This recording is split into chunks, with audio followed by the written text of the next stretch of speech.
A lot of things scare me, like bees. They sting me and it hurts. I know they are essential to our food chain, but they still scare me. And when my dog gets off his leash, it just happened last weekend. It was scary. He doesn't listen to me because he's a puppy and it's unpredictable. And it just scares me when he's off his leash. But what scares me the most is the fragile state of the open source JavaScript supply chain and ecosystem. Hi, my name is Justin, and this is what keeps me up at night. So JavaScript has one of the largest ecosystems in the open source community. According to GitHub's 2020 State of the Octoverse report, 94% of all active repositories on GitHub rely on JavaScript. In 2020, nearly 65,000 developers told Stack Overflow which languages they're using. And for the 8th consecutive year in a row, JavaScript has maintained its stronghold as the most commonly used programming language. Stack Overflow mentions in the report, we see that jQuery is still king. And that doesn't surprise me because I maintained the jQuery CDN for 3 years. And I co-founded and maintained Bootstrap CDN for 8 years. And during my tenure, there were 4.3 trillion requests and 108 petabytes of bandwidth transferred. And sure, some of these were font files and CSS, but JavaScript is required for Bootstrap to fully function.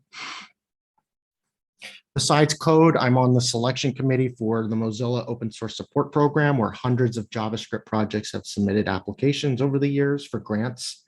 I'm on the board of directors for the Open Source Collective, a nonprofit providing financial and legal infrastructure for thousands of open source projects, many of them in the JavaScript ecosystem like Babel, Webpack, ESLint, and Vue.js.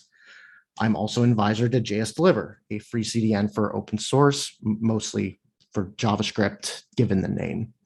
So why am I flexing? Why am I telling you all these things? Well, I want to provide you some context and proof that I've actually have experience with everything I'm about to present. And like many open source software sustainers, I'm not famous. So what is an open source software sustainer? Well, it's an individual who is concerned with the current state and future of the essential open source projects. They mostly work behind the scenes, like me, to make sure the project stays alive. And if you see the XKCD comic on the right, I believe it's one of the most important non-code open source contributions of the 21st century because it highlights everything that is wrong with free and open source software. And this is what sustainers are looking to support. Those projects that are maintained by 1 or 2 people in Nebraska or any other place in the world that have many, many dependents. And this is very common in the JavaScript community. Jory Burson is the sustainer, and she finds ways to support maintainers like the XKCD Nebraska by leading community engagement at the OpenJS Foundation. And speaking of foundations, I'm going to be saying this word a lot, so let me define it. Foundations are member-supported nonprofit organizations. They provide a neutral home for essential projects, infrastructures like cloud services, financial and marketing resources, oversight and accountability, and technical governance. The Linux Foundation has smaller foundations under its umbrella. For instance, I currently work with the CNCF. Since the company I work for, Reblaze, has donated a project called CuriFence, as you can see right there. We donated because we believe the best way to sustain an open source project is when it's part of a foundation. And as you can see, the OpenJS Foundation, waving to us over there. It's also under the Linux Foundation, being a neutral home for jQuery, Node.js, Webpack, and 35 other projects. Now, let me ask you something, not that you can respond to me, but what do the following essential open source projects have in common? If you guess they all belong in a foundation, then you are correct. Why? Because they have no succession plan, no governance, no oversight, and they're controlled by a BDFL. If you're not familiar with the word, if you're not BDFL stands for Benevolent Dictator for Life, and meaning that project maintainers who retain the final say in disputes within the community. Bottom line is Bootstrap, Vue, Babel, and React should all be in a foundation. Let's review the current state of the React open source project. According to BuiltWith, 9.6 million sites use React. That means millions of developers make a living off of React. React development is led by a small dedicated team working full-time at Facebook, meaning the priorities are what Facebook sets. There is no succession plan, there is no governance, there is no oversight committee, and that's concerning. And here's why. There's no doubt that Facebook has been great to the open source community. I need to make that very clear. They have already donated other open source projects to foundations like the NoSQL database Cassandra to the Apache Software Foundation. And I believe React should be next. And why?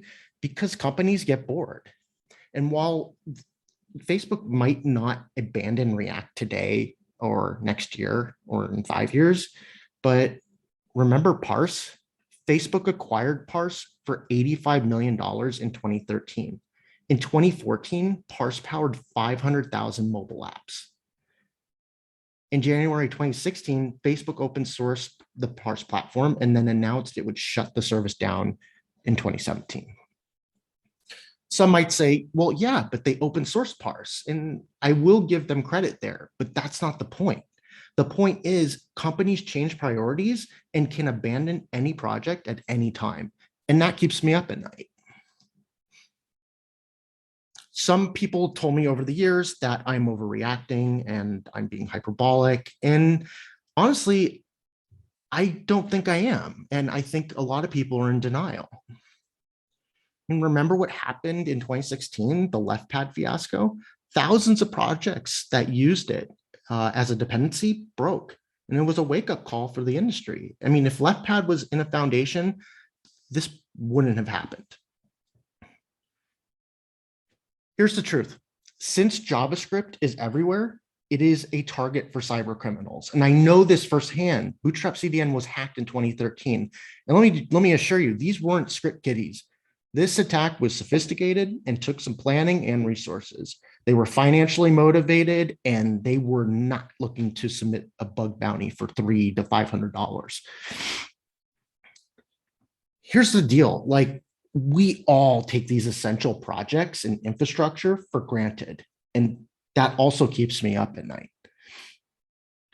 So what can you do? Well, you can ask the maintainers of any project you find essential the following.